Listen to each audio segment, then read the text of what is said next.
দর্শক স্বাগত জানাচ্ছি নয়াদিগঞ্জের ফেসবুক লাইভে। আপনাদের সাথে যুক্ত আছে আমি মোহাম্মদ লটাস আহমেদ এবং তারা অবস্থান করছে হাইকোর্টে। আপনারা জানেন যে আজকে কিন্তু বাংলাদেশ জামায়াতে ইসলামীর সাবেক সহকারী সেক্রেটারি জেনারেল এটিএম আজহারুল ইসলামের যে আপিল শুনানি, সেই আপিল শুনানির দিন ধার্য ছিল এবং ইতিমধ্যেই কিন্তু রায় প্রকাশ করেছে আপিল বিভাগ এবং সেই রায়ে কিন্তু এটিএম আজহারুল ইসলামকে মুক্তি দেওয়া হয়েছে এবং সেই মুক্তি উপলক্ষে কিন্তু এখন যেই হাইকোর্ট প্রাঙ্গণে দেখছেন যে জামায়াতের নেতৃবৃন্দ তারা কিন্তু নামাজ আদায় করছেন এবং সৃষ্টিকর্তার কাছে শুকরিয়া জ্ঞাপন করছেন।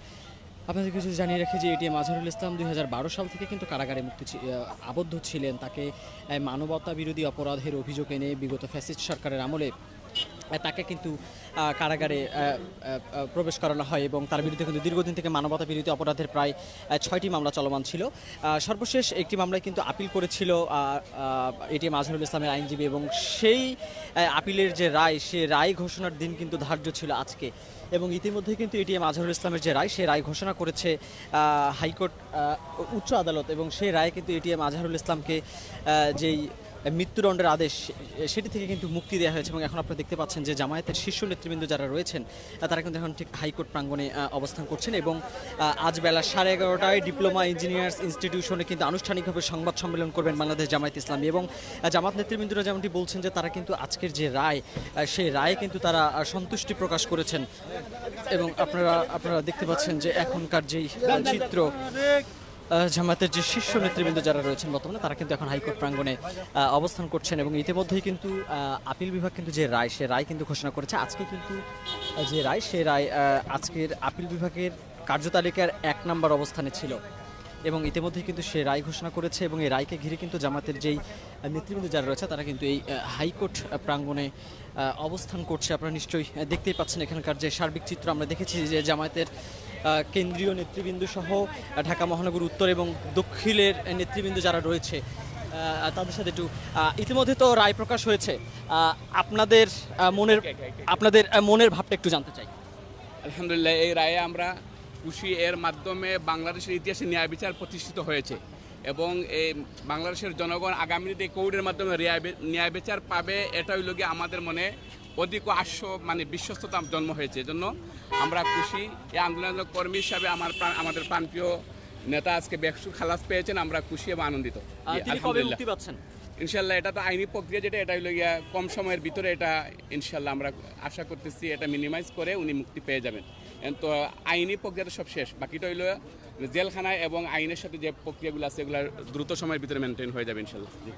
কথা বলছিলাম জামাতের একজন নেতার সাথে, তিনি যেমনটি বলছিলেন যে আজকে উচ্চ আদালত যে রায় দিয়েছে সেই রায়ে কিন্তু সন্তুষ্ট বাংলাদেশ জামায়াত ইসলামের নেতৃবৃন্দ এবং তারা কিন্তু বেশ আশান্বিত। আমরা একটু কথা বলতে চাই বাংলাদেশ শ্রমিক কল্যাণ ফেডারেশনের কেন্দ্রীয় সাধারণ সম্পাদক আতিকুর রহমানের সাথে। আজকে তো রায় ঘোষণা হলো, আপনাদের মনের অনুভূতি জানতে চাই। দীর্ঘদিন থেকে আপনারা এই মামলাটি নিয়ে লড়ছিলেন।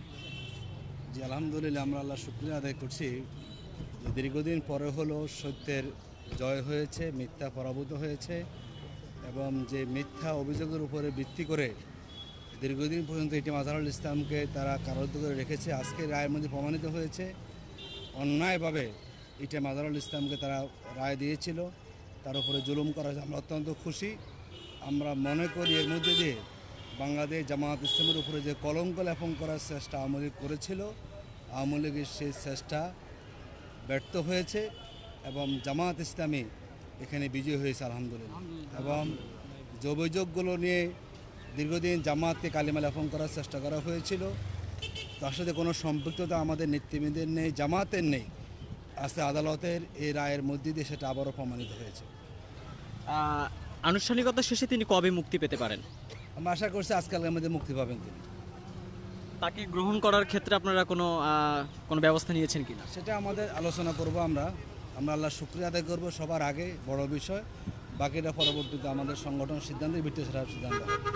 ধন্যবাদ। কথা বলছিলাম বাংলাদেশ শ্রমিক কল্যাণ ফেডারেশনের কেন্দ্রীয় সাধারণ সম্পাদক আতিকুর রহমানের সাথে। তিনি যেমনটি বলছিলেন যে আজকে যে রায়টি দিয়েছে আদালত, সে রায়ে কিন্তু সন্তুষ্ট এবং এই রায়ের মধ্য দিয়ে ফ্যাসিস্ট আওয়ামী লীগ সরকারের আমলে জামাতের উপরে যেই নির্মম অত্যাচার এবং মানবতা বিরোধী অপরাধের তকমা দিয়ে তাদেরকে যে সাজা দেওয়ার যে প্রক্রিয়া যেই চালিয়েছিল ফ্যাসিস্ট আওয়ামী লীগ সরকার, সেটির কিন্তু প্রতিবাদ স্বরূপ বলা চলে যে আজকের এই রায়, এবং এই রায়ের মাধ্যমে কিন্তু ন্যায় প্রতিষ্ঠা হয়েছে এমনটি কিন্তু বলছেন জামায়াতের নেতৃবৃন্দ। এবং আপনাদেরকে যেমনটি বলছিলাম যে বেলা 11:30টায় কিন্তু রাজধানী ঢাকার কাকরাইলে অবস্থিত ডিপ্লোমা ইঞ্জিনিয়ার্স ইনস্টিটিউশনে আনুষ্ঠানিক সংবাদ সম্মেলন করবেন এই বিষয়ে বাংলাদেশ জামায়াতে ইসলামী। এবং কিছুক্ষণ আগেই কিন্তু রায় প্রকাশ হয়েছে, এবং এই রায়কে ঘিরে কিন্তু আমরা দেখেছি যে জামায়াতের কেন্দ্রীয় বিভিন্ন পর্যায়ের নেতৃবৃন্দ কিন্তু তারা সকালবেলায় এই হাইকোর্টে চলে আসেন, এবং তাদের উপস্থিতিতেই কিন্তু আজকে উচ্চ আদালত যেই এটিএম আজহারুল ইসলামের যেই রায়, অর্থাৎ মানবতা বিরোধী অপরাধের যে মৃত্যুদণ্ডের যে আদেশ ছিল তার বিরুদ্ধে, সেই রায়টি কিন্তু বাতিল করে দিয়ে তাকে কিন্তু বেকিসুর খালাস প্রদান করেছেন। এবং